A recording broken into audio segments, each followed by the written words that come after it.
अस्सलाम वालेकुम। नशरियात में दोबारा खुश आमदीद सामीन मोहतरम। आप सुन रहे हैं रिफ़ा FM 102.2 रिफ़ा इंटरनेशनल यूनिवर्सिटी से बराह रास्त, और मैं हूं इरफान भट्टी। सामीन मोहतरम, प्रोग्राम है गेस्ट गैलरी और हमारे साथ मौजूद हैं एक यंग एंटरप्रेन्योर हैं मारिया हक। मारिया, आपको प्रोग्राम में खुश आमदीद कहते हैं। Thank you sir. मैं ये बताता चलूँ कि ये प्रोग्राम ना सिर्फ इस वक्त रिफ़ा FM 102.2 पे आप बराह रास्त सुन सकते हैं, बल्कि फ़ेसबुक पे जो हमारा पेज है उस पे भी ये प्रोग्राम बराह रास्त नशर हो रहा है।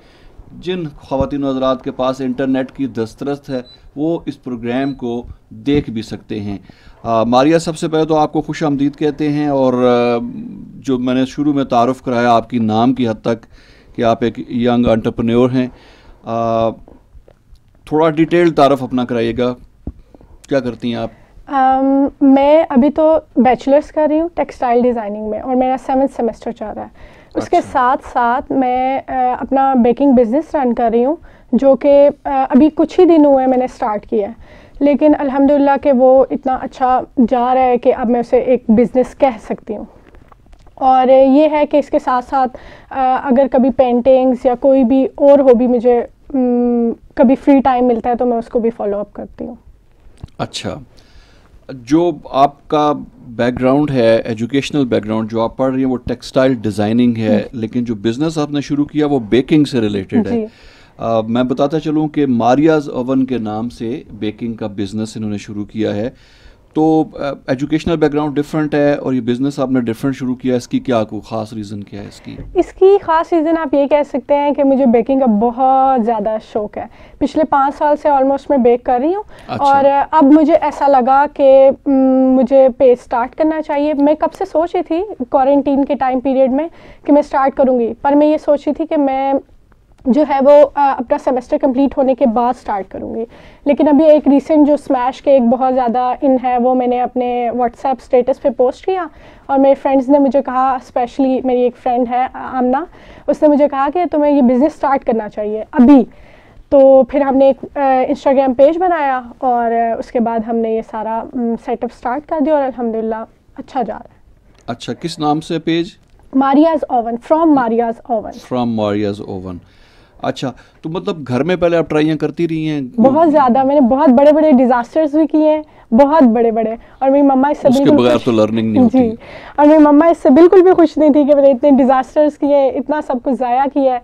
लेकिन अब शुक्र है कि जब से मैंने स्टार्ट किया तो वो भी खुश है और मेरे पास एक स्किल भी आ गई है। सही है। तो शुरू में मतलब आप ट्राइयाँ काफ़ी मारती रही हैं चीज़ें बनाने की। अच्छा, बेकिंग के अलावा भी कोई चीज़ें प्रिपेयर कर लेती हैं फूड में? बेक के अलावा कुकिंग स्किल्स मेरी इतनी अच्छी नहीं है जितनी मेरी बेकिंग स्किल्स अच्छी हैं। लेकिन अगर मुझे लगता है कि अगर मैं उन्हें थोड़ा सा टाइम देना स्टार्ट करूं तो मेरी कुकिंग स्किल भी अच्छी हो जाएगी, क्योंकि आपको पता है बेक और कुक में इतना कोई ख़ास डिफरेंस नहीं है। इसके अलावा मैं ज़्यादातर जो टेक्सटाइल रिलेटेड चीज़ें हैं उन्हीं में ही अच्छी हूँ, क्योंकि वो मेरी फील्ड भी है, तो उन्हीं में ही ज़्यादा मैं अच्छी हूँ। अच्छा, तो इसके बाद क्या टेक्सटाइल डिज़ाइनिंग से रिलेटेड भी कुछ शुरू करने का इरादा है काम? अगर तो बेकिंग बिजनेस सेट हो जाता है और किसी स्टेबल कंडीशन में आ जाता है तो इंशाल्लाह फिर उसके बाद स्टार्ट करूँगी। सही है। अच्छा, ये बताएं कि बेकिंग के लिए आपको प्रॉपर सेटअप की ज़रूरत होती है ना। फिलहाल शायद आप घर से कर रही हैं। जी जी। तो क्या आपका फ्यूचर में कोई इरादा है कि आपको प्रॉपर बेकरी इस्टेब्लिश करेंगी? इरादा तो अभी तक तो मैंने यही सोचा है कि जैसे ये बेकिंग थोड़ा सा भी इस्टेब्लिश होता है ना तो मैं अपना एक रूम बेशक सेट कर लूँ, जिसे आपको पता है बेकिंग के लिए चीज़ों को बहुत ज़्यादा मल्टी कलर और इस टाइप का प्यारा होना चाहिए, तो उसके लिए मैं एक रूम सेट कर लूँगी। जी, प्रेजेंटेशन बहुत अच्छी होनी चाहिए, तो एक रूम सेट कर लूँगी जिसमें हम फोटोग्राफी वगैरह कर लेंगे, और एक किचन जो मेरा अपना अलहदा बेकिंग का होगा, क्योंकि आपको कैंडीज़, आपको जितनी भी डेकोरेशन के लिए चीज़ें वो सारी स्टोर करनी होती हैं, जो कि अब अगर मैं नॉर्मल अपने घर के किचन में करूँ तो वो बहुत मुश्किल हो जाएगा कि पहले घर के मसाले और इतना सब कुछ है, उनके साथ अगर मैं कैंडी जार्स भी बना लूँ और सारा कुछ करूँ तो उनको कैरी करना बड़ा मुश्किल है। तो इसलिए इंशाल्लाह मेरा इरादा तो यही है कि मैं जल्द ही कुछ अरसे तक, ये रमज़ान ओवर हो जाए उसके 1-2 महीने बाद इंशाल्लाह ऐसे सेट करूँगी। सही है, मतलब उसका कोई प्रॉपर आउटलेट नहीं बनाएंगे, बल्कि ऑनलाइन ही आपका इरादा है कि आप सेल करें अपनी प्रोडक्ट्स जी, को। मैं आउटलाइन नहीं बनाना चाहती, मैं बस चाहती हूँ कि ऑनलाइन रहे। आपको पता है आजकल ऑनलाइन का, जब से कोरोना आया, टाइम पीरियड आया, तो ऑनलाइन ही सब कुछ हो रहा है, तो ऑनलाइन मैं ज़्यादा प्रेफर करती हूँ ऑनलाइन को। अच्छा, तो आप बेकिंग जो चीज़ें भी आप लोग बनाते हैं उसमें आपकी स्पेशलिटी क्या है? कौन सी चीज़ आप ज़्यादा अच्छी बना लेती हैं? मैं केक्स अच्छे बना लेती हूँ, मार्बल केक बहुत अच्छा बना लेती हूँ, और अब जो नया स्मैश केक आया वो बहुत अच्छा बना लेती हूँ। इसके अलावा मैं चिकन ब्रेड बहुत ज़्यादा अच्छी बना लेती हूँ। अच्छा, लेकिन आपके मेन्यू में और चीज़ें भी होंगी इसके अंदर? बेक से रिलेटेड मेन्यू में सब कुछ रखेंगे? होगा। अच्छा, बेक से रिलेटेड सब कुछ होगा, क्योंकि उसमें तो बहुत वैरायटी है। जी। लेकिन देखिए, अब जैसे डोनट्स हैं, वो बेक भी हो सकते हैं, फ्राई भी हो सकते हैं, ठीक है। तो अब मैंने उनको भी मेन्यू में इंक्लूड किया कि आपकी मर्जी है, अगर कोई फ्राई लेना चाहता है तो मैं उसे फ्राई सेल कर सकती हूँ, अगर कोई बेक लेना चाहता है बेक्ड मैं उसे सेल कर सकती हूँ। तो इस लिहाज से वैरायटीज तो टाइमली मैं लाती रहूँगी, लेकिन वो सब कुछ बेकिंग से ही रिलेटेड होगा। अब जैसे रमज़ान आ रहा है जी, तो कल से मोस्ट प्रोबेबली इंशाल्लाह कल पहला रोज़ा होगा, तो अफ्तारी के लिए भी कोई ख़ास मटेरियल बेकिंग का आपके जहन में है कि लोग केक्स वगैरह अफ्तारियों में भी? इतना ट्रेंड नहीं, मैं सोचूं कि पाकिस्तान में स्पाइसी चीज़ें ज़्यादा लोग पसंद करते हैं कंपेयर, इस पे कोई रिसर्च किया आपने कि कौन सी चीज़ें ज़्यादा इन है आम लोगों में? मेरे ख्याल में अगर हम देखें गर्ल्स के लिहाज से तो डोनट्स जो हैं वो अफ्तार में चल सकते हैं, और चिकन ब्रेड भी बहुत अच्छी चल सकती है, और मेरे पास उनकी रेसिपीज़ भी हैं, और मैं ऑडियंस के साथ शेयर भी कर दूंगी रेसिपीज़। और अगर हम वो अफ्तार में बनाएं तो मेरे ख्याल में लड़के भी खा सकते हैं, और टीनेज के अलावा भी बड़े भी पसंद शौक से खाएंगे। मतलब आपके ख्याल में अफ्तार के जो आइटम्स हैं जी, उसमें बेकिंग मटेरियल स्पाइसी हद तक तो है काफ़ी, लेकिन केक्स वगैरह का शायद इतना ट्रेंड नहीं है पाकिस्तान में। देखें, अफ्तार में हम तो स्पाइसी लाजमी ही लाते हैं। अब चाट बना ली हमने, साथ समोसे बना लिए, वो स्पाइसी हो जाता है। तो एक जब हट के कोई हमारे पास चीज़ होती है ना, तो वो सारे सबको अट्रैक्ट भी करती है और सब वो शौक से भी खाते हैं। तो फिर एक अगर इनमें से कोई भी चीज़ें जो कि आप ऐड कर दें अपने अफ्तार में, तो वो ज़्यादा अच्छा हो जाएगा, सारे शौक से भी खाएंगे। अच्छा मारिया, आप ये बताएं कि आपने सीखा है कहीं से या खुद तजर्बे कर करके तो आप अब बनाना शुरू हो गई चीज़ें? मैंने कोई भी कोर्स नहीं किया अभी तक तो, और आगे मेरा इरादा है, लेकिन मैं फिर भी सिर्फ़ और सिर्फ मैंने यूट्यूब से हेल्प ली है। सिर्फ ना तो मुझे किसी ने बताया है कि आपको ये रेसिपी ट्राई करनी चाहिए, ये बताया कि डोनट्स ट्राई कर लें, लेकिन ये नहीं बताया कि उनको कैसे ट्राई करना है। वो सब मैंने अपनी रिसर्च से, और एक दफ़ा वही बताया कि डिज़ास्टर करके उसके बाद ख़राब हुए, अगली दफ़ा बहुत अच्छे बन गए, उससे अगली दफ़ा बहुत अच्छे बन गए। तो इस तरह करके मैंने सीखा है, ट्राई करके। सही है। घर वालों का रिस्पांस क्या है, ख़ास तौर पे अब जब आप इसको एज अ बिज़नेस करना चाह रही हैं, इसको इस शौक़ को पूरा करना चाह रही हैं, तो घर वालों का क्या रिस्पांस, पहले क्या था अब क्या है, ख़ास तौर पे पेरेंट्स का? जी, पहले तो बाबा मेरे फ्रॉम द स्टार्ट बहुत सपोर्टिव रहे, बहुत ज़्यादा। उन्होंने तो हर डिसीजन को सपोर्ट किया, और अगर वो हर डिसीजन को सपोर्ट ना करते तो शायद इंटरव्यू से लेके बिज़नेस रन करना कुछ भी आसान ना होता मेरे लिए। तो ये सारा क्रेडिट जो है वो मेरे बाबा को जाता है। मेरी मम्मा को क्रेडिट जाता है, लेकिन उतना नहीं जाता जितना का मेरे बाबा को जाता है, क्योंकि उन्होंने हर चीज़ में बहुत ज़्यादा मुझे सपोर्ट किया है, हर चीज़ में, पढ़ाई के डिसीजन से लेके बेकिंग के डिसीजन तक। अभी जब बिज़नेस में स्टार्ट किया मैंने, तब भी वो बहुत सपोर्टिव रहे। उन्होंने मुझे कहा तुम्हें कार्ड प्रिंट करानी चाहिए, आइडियाज़ दिए। और जहाँ तक मम्मा की बात है, तो वो शुरू में जब मैं ट्राई करती थी तो वो बिल्कुल भी खुश नहीं थी, और काफ़ी मुझे डांट भी पड़ती थी। लेकिन अब जो है, जब से मैंने स्टार्ट किया है, तो वो मतलब कि बताती हैं कि तुम्हें ये करना चाहिए और ये नहीं करना चाहिए, खुश हैं। उनको देख के लगता है कि वो खुश हैं। वो ज़्यादा एक्सप्रेसिव नहीं है, बताती नहीं है कि मैं बहुत खुश हूँ, तुमने बिज़नेस स्टार्ट किया है, ये वो, लेकिन आपको पता चल ही जाता है कि वो खुश हैं और सपोर्ट भी कर रही हैं, और मुझे बताती हैं कि यहाँ पे ये करो, ये बॉक्स यूज़ करो, पैकिंग ऐसी करो, सारा कुछ। और बहन भाई तो बस सबकी अपनी अपनी स्टडीज़ है, तो जो भी करो। तो जो चीज़ें आप बनाती हैं वो खा लेते हैं? ट्रस्ट है इतना? जी, कभी कभार तो खा लेते हैं, और कभी कभार तो कहते हैं कि हम नहीं खाएंगे। अगर अच्छी बनी हो खा लेते हैं, ना भी अच्छी बनी हो तो कभी कभार खा ही लेता है। सबसे छोटा भाई खा लेता है, बाकी सब नखरे करते हैं। सही है। पाकिस्तानी सोसाइटी में उमूमन ख़वातीन बिज़नेस में नहीं आती, उमूमन नहीं आती, बहुत कम रेशो है उसकी। फिर आप बहुत ही एक यंग एज में, आप छोटी एज में आप ये बिज़नेस स्टार्ट करने जा रही हैं।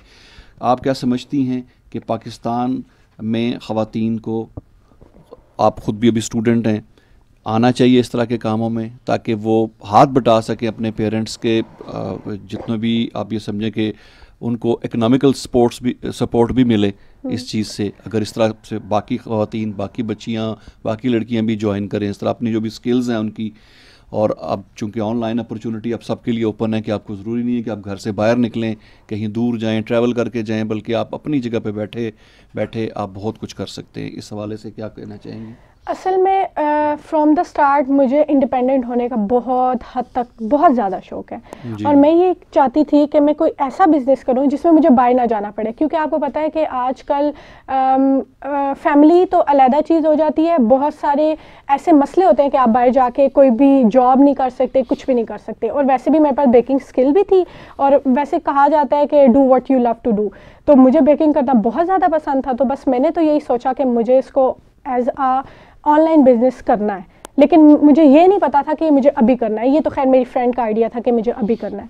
लेकिन अगर हमारे पास कोई स्किल है, पढ़ाई तो ज़रूरी है, पढ़ाई ये मैं नहीं कह रही कि ज़रूरी नहीं है, लेकिन पढ़ाई से आपको जॉब नहीं मिलेगी, आपको जॉब मिलेगी कोई स्किल होने से। तो हमेशा हमें पहले एक स्किल, जो आपकी अच्छी स्किल है, आपको लगता है कि आप में ये स्किल है, उसको पॉलिश करके हमें अपने बिजनेस को स्टार्ट कर देना चाहिए साइड बाय साइड। और फिर उससे ये होगा, आपको बाहर भी नहीं जाना पड़ेगा, और घर पे रहते हुए आप अपनी, कह लें कि एक आपके पास इनकम आती रहेगी, जिससे आप अपना सारा कुछ अफोर्ड भी कर सकते हैं और फैमिली पे डिपेंड भी नहीं करेंगे। सही है। काफ़ी लोगों ने हमें ज्वाइन किया है फेसबुक पे, प्रोग्राम को पसंद भी कर रहे हैं। रोशन कामिल हैं, अरशद महमूद चौहान हैं, और एक सवाल भी आया है कि जैसे कोविड-19 के दौरान किस तरह से ऑर्डर प्लेस करना पड़ेगा और कितने टाइम में वो डिलीवर हो जाएगा, टेक्निकल चीज़ें किस तरह से डिलीवर करेंगे आप? अच्छा, ऑर्डर करने का इसके बारे से क्या आपके प्लान्स हैं? और जी, ऑर्डर करने का तो ये है कि अगर 2 दिन पहले ऑर्डर प्लेस कर दिया जाए, सिंपल आपको डीएम करना है, इंस्टाग्राम पे पेज पे मैसेज करना है कि मुझे ये चीज़ ऑर्डर करनी है, और अगर आपने प्राइस पूछनी है तो हम आपको प्राइस भी बता देंगे, और उसके बाद आपका ऑर्डर प्लेस हो जाएगा। फिर आपने, अगर तो आप 2 दिन का पहले प्लेस कर लेते हैं तो ज़्यादा अच्छी बात है, लेकिन अगर आप 1 दिन भी पहले प्लेस करते हैं तो इट्स ओके। हम फिर ऑर्डर रेडी कर देंगे, और आपसे एक बार कंफर्मेशन का आपको मैसेज आ जाएगा कि आपका ऑर्डर जो है वो रेडी है। और डिलीवरी अभी तो क्योंकि स्टार्ट है, लेकिन मैंने सोचा हुआ है कि अगर मुझे कोई कहीं से ऑर्डर आता है तो मैं ज़रूर उनको डिलीवरी सर्विस दूंगी, और फिर हम आपको डिलीवर कर देंगे विद इन अ डे।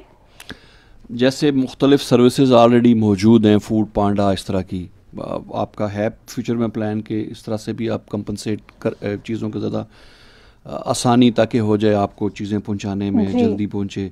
जी, बाइकिया और ये जैसे करीम के बाइक्स हैं, ये काफ़ी सर्विस अच्छी है कि आपको पता होता है कि ये राइडर्स जो हैं एहतियात से लेके जाएंगे और ख्याल करते हुए पैकेज को डिलीवर कर देंगे। और पता होता है ना कि एक कंपनी के थ्रू जो काम हो रहा होता है और एक जो आप बाहर से बंदा हायर करते हैं, वो 2 डिफरेंट चीज़ें होती हैं।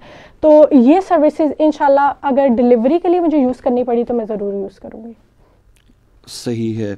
अच्छा, आप ये बताएं कि जैसे अभी शुरू जिक्र किया था कि रमज़ान अभी आ रहा है, कुछ रमज़ान के हवाले से कोई ख़ास रेसिपी हमारे सामीन के साथ शेयर करना चाहें कि हमारे जो लोग सुन रहे हैं, बहुत ज़्यादा ख़वातीन हमारा रेडियो सुनती हैं, कि वो घर में बना सकें ऐसी कोई आसान चीज़ें जो आम, जिसके लिए बहुत ज़्यादा कोई इंस्ट्रूमेंट्स की ज़रूरत ना हो, बहुत कोई सोफिस्टिकेटेड किस्म के ओवंस की ज़रूरत ना हो, एक घर के अंदर एक आम किचन में क्या क्या चीज़ प्रिपेयर की जा सकती है आपके ख्याल में?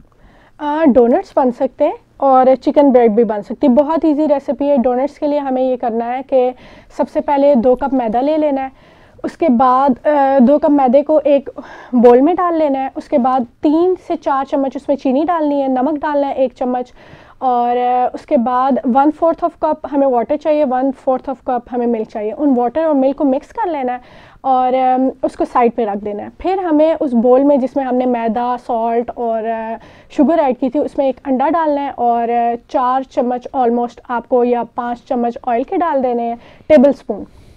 और उसके बाद आपने वो जो हमने पानी वाला मिक्सचर प्रिपेयर किया है, उसमें अगर आप उसमें यीस्ट ऐड करना चाहते हैं तब भी अच्छा है, अगर उसमें यीस्ट ऐड नहीं करना चाहते तो आप डो में यीस्ट ऐड कर दें और उसके बाद पानी वाले मिक्सचर से आपने डो को गूंद लेना है। लेकिन एक बात यह है कि हमें फ़ौरन से सारा पानी नहीं डाल देना, क्योंकि उससे डो जो है वो ज़्यादा नरम ना हो जाए। आहिस्ता आहिस्ता करके पानी डालना है और डो को थोड़ा ना स्टिकी टाइप हो जाएगी, तब हमें उसे छोड़ देना है। फिर हमें एक बोल लेना है, उसे ग्रीस करना है ऑयल से और डो को उसमें रख देना है और ऊपर से एक प्लास्टिक रैप कर देना है। 1 घंटा वो प्रूव होगी और वो डबल हो जाएगी, फूल के डबल हो जाएगी। फिर उसके बाद हमने थोड़ा सा अपने काउंटर पे या जिस भी चीज़ पे आप लोग थोड़ा सा मैदा डालें और उस डो के उसके ऊपर रखने के बाद थोड़े बबल्स वगैरह जितनी भी एयर है उसमें से सारी उसको निकाल लेनी है।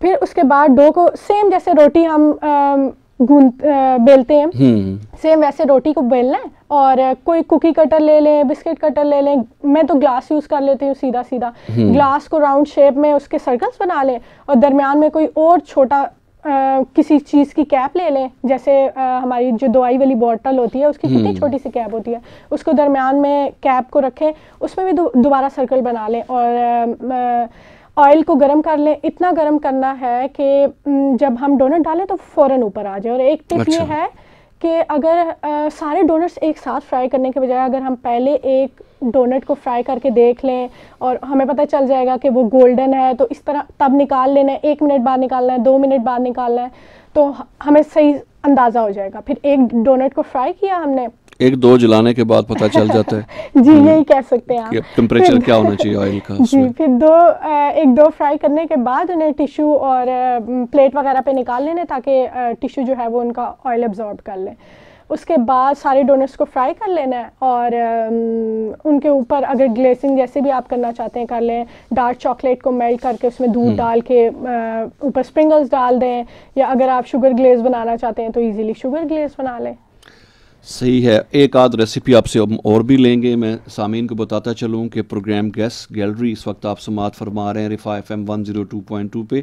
हमारे साथ मौजूद हैं मारिया हक, यंग एंटरप्रेन्योर हैं, नया अपना एक बिज़नेस उन्होंने शुरू किया है, बेकिंग से रिलेटेड काम कर रही हैं। हालांकि क्वालिफ़िकेशन जो पढ़ रही हैं ये 7th सेमेस्टर में है, वो टेक्सटाइल डिज़ाइनिंग में है और अच्छा रिस्पांस आया इनको अल्हम्दुलिल्लाह बिल्कुल शुरू में ही। और हम उम्मीद करते हैं कि बाद में भी जब लोग इनके प्रोडक्ट्स यूज़ करना शुरू करेंगे, ये चीज़ें खाना पीना शुरू करेंगे तो मज़ीद उनका टेस्ट भी डेवलप होगा होपफुली।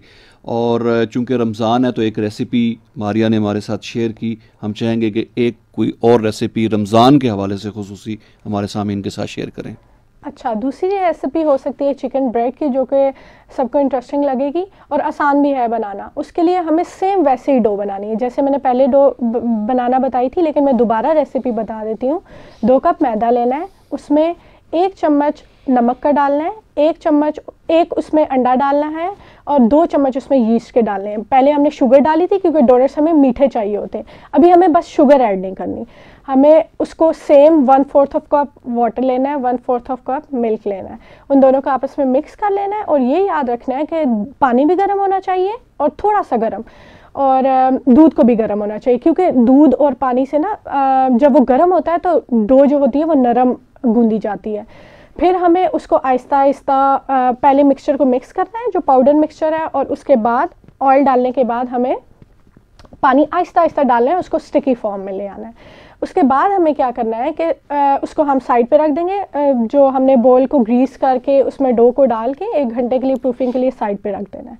फिर हम अपना चिकन का जो मिक्सचर है वो प्रिपेयर करेंगे। उसके लिए हमें ये करना होगा कि सबसे पहले चिकन 1 कप लेना चाहते हैं, 2 कप लेना चाहते हैं, डिपेंड करता है।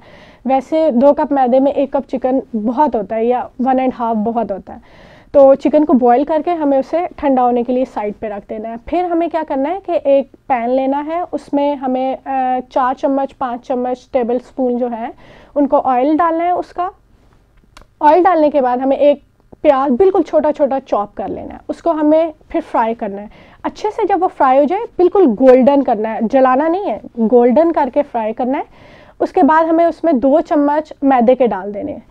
तो जब हम मैदा डालेंगे तो उसको हमें तब तक वेट करना है कि वो गोल्डन हो जाए। जैसे ही मैदा हमें लगे कि गोल्डन हो जाता है, वो विदिन मिनट हो जाता है, तो उसके पास खड़े रहना है।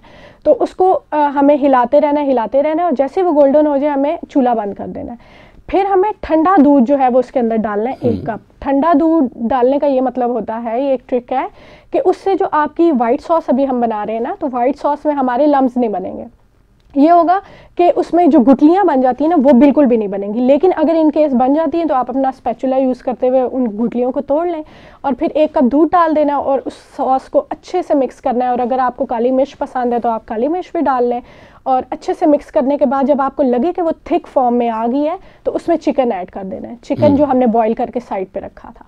फिर हम उसमें वो ऐड करेंगे और फिर हिलाते रहेंगे और फिर जब वो एक थिक सा पेस्ट बन जाएगा फिर उसे थोड़ी देर साइड पे रख देंगे। फिर हम अपनी दोबारा डो निकालेंगे, उसको इसी तरह काउंटर पे मैदा थोड़ा थोड़ा छिड़क के डो को काउंटर पे डाल के उसके बबल्स निकालेंगे। फिर उसके बाद हम करेंगे बबल्स निकालने के बाद हम उसे रोटी की तरह सेम बेल लेंगे, लेकिन ये होगा जैसे रोटी गोल होती है तो हमें थोड़ा सा उसको लंबाई में ज़्यादा बेलना है। लंबाई में बेलने के बाद हम उसमें ना अपना जो उसका मिड फॉर्म होगी ना, उसमें हम मिक्सचर डाल देंगे जो हमने चिकन वाला डाला है। और मिक्सचर थोड़ा ज़्यादा ऐड करें क्योंकि डो फूल जाती है तो फिर उसके अंदर मिक्सचर अगर हम कंजूसी करते रहेंगे तो वो अंदर से कुछ भी नहीं होगा। तो मिक्सचर थोड़ा ज़्यादा ऐड करना है। फिर हमें क्या करनी है, 1 इंच की ऑलमोस्ट ना दोनों साइड से डो की स्ट्रैप्स टाइप काट लेनी है। विड्थ भी 1 इंच हो और लेंथ भी बेशक 1 इंच हो या 1.5 इंच हो। और उसके बाद स्ट्रैप्स काटने के बाद हमें उन्हें ओवरलैप करना है। पहले एक स्ट्रैप रखी, फिर दूसरी स्ट्रैप, फिर एक स्ट्रैप, फिर दूसरी स्ट्रैप, ऐसे करके हमने ओवरलैप कर लेना है डो के मिक्सचर के ऊपर। ये हम कर रहे हैं। फिर उसके बाद वो सारा कुछ कवर हो जाएगा। लेकिन अगर इन केस कहीं से डो पूरी कवर नहीं है तो हमें उसे पहले प्रॉपर ओवन में डालने से पहले प्रॉपर कवर करना है। कवर करने के बाद हम उसको अपनी जो बेकिंग ट्रे है हमारी उसमें ऑयल लगा के उसको रख देंगे। और उससे पहले जब हम ये सारा प्रोसेस कर रहे हो तो हमें अपने ओवन को प्री हीट कर लेना है 15 मिनट के लिए 180 डिग्री पे। और 15 मिनट प्री हीट कर लेंगे जब हम, तो ओवन थोड़ा गर्म हो जाएगा। फिर हम अपनी जैसी डो रखेंगे ऑलमोस्ट विदिन 15 मिनट्स जो है वो चिकन ब्रेड जो है वो रेडी हो जाती है। फिर चिकन ब्रेड रेडी हो जाएगी। और अगर आप चाहते हैं कि उसकी प्रेजेंटेशन भी अच्छी हो तो ये करें कि ऑयल ले लें, ब्रश पे ऑयल लगा के डो के ऊपर कह लें कि लगा दें ऑयल सारा, और जो तिल होते हैं या कोई भी चीज़ जो आपको टॉपिंग के लिए पसंद है वो उस पर डाल दें। तो जब ओवन से वो बेक होके निकलेगी, तो अंडा भी लगाना चाहते हैं आप अंडा भी लगा सकते हैं। तो जब वो ओवन से बेक होके निकलेगी तो वो थोड़ी रेडिश होगी, तो वो ज़्यादा अच्छी प्रेजेंटेशन के लिहाज से वो चीज़ ज़्यादा अच्छी लगती है। तो फिर चिकन ब्रेड रेडी है। सही है, बहुत बहुत शुक्रिया मारिया प्रोग्राम में आने का। मैं चाहूँगा कि एक दफ़ा दोबारा से रिपीट कर दें कि कैसे अगर कोई आपको ऑर्डर प्लेस करना चाहे तो कैसे रब्ता करेगा। सबसे पहले हमें मारियाज़ ओवन में जी सबसे पहले हमें डीएम करना होगा कि हम ऑर्डर प्लेस करना चाहते हैं। उसके बाद आपका ऑर्डर प्लेस हो जाएगा, हम आपको फ़ौरन से रिप्लाई करेंगे और आपका ऑर्डर प्लेस हो जाएगा। और उसके बाद अगर आपने 2 दिन पहले प्लेस किया तो वेल एंड गुड, अगर नहीं किया तो फिर भी आपको एक बार डिलीवर करने से पहले हम कंफर्मेशन मैसेज देंगे कि आपका ऑर्डर जो है वो रेडी है। उसके बाद आपको विदिन अ डे या जो भी आपने डे मेंशन किया होगा कि मुझे उस दिन चाहिए, उस दिन इंशाल्लाह आपको ऑर्डर डिलीवर कर दिया जाएगा। सही है, बहुत बहुत शुक्रिया मारिया प्रोग्राम में तशरीफ़ लाने का। सामईन मोहतरम, प्रोग्राम गेस्ट गैलरी में आपकी मुलाकात हुई। हमारी एक यंग एंटरप्रेन्योर हैं मारिया हक। फ्रॉम मारियाज़ ओवन के नाम से इंस्टाग्राम पे पेज है और बेकिंग से रिलेटेड जो है इन्होंने काम शुरू किया है। और हमारे साथ भी कुछ रेसिपीज़ रमज़ान के हवाले से उन्होंने शेयर की हैं, अफ्तारी के हवाले से। और ज़ाहिर है कि वो रिपीट में जब आप इस प्रोग्राम को, जो जिन लोगों को भी इंटरेस्ट है, वो फेसबुक पे ये प्रोग्राम रहेगा, आर्काइव में आप इस प्रोग्राम को एक्सेस करके दोबारा से भी वो रेसिपीज़ सुन सकते हैं अगर आप उसको घर में बनाना चाहें, घर में ट्राई करना चाहें। इरफान भट्टी को रिफा FM 102.2 के स्टूडियो से इजाज़त दीजिएगा। मैं ये भी बताता चलूँ कि ये प्रोग्राम आप तक पहुँचाने में हमें मुआवनत हासिल रही हमारे ब्रॉडकास्ट इंजीनियर जनाब वाजिद महमूद की, उनका भी बहुत बहुत शुक्रिया। और मारिया आपका बहुत बहुत शुक्रिया। अल्लाह हाफिज़।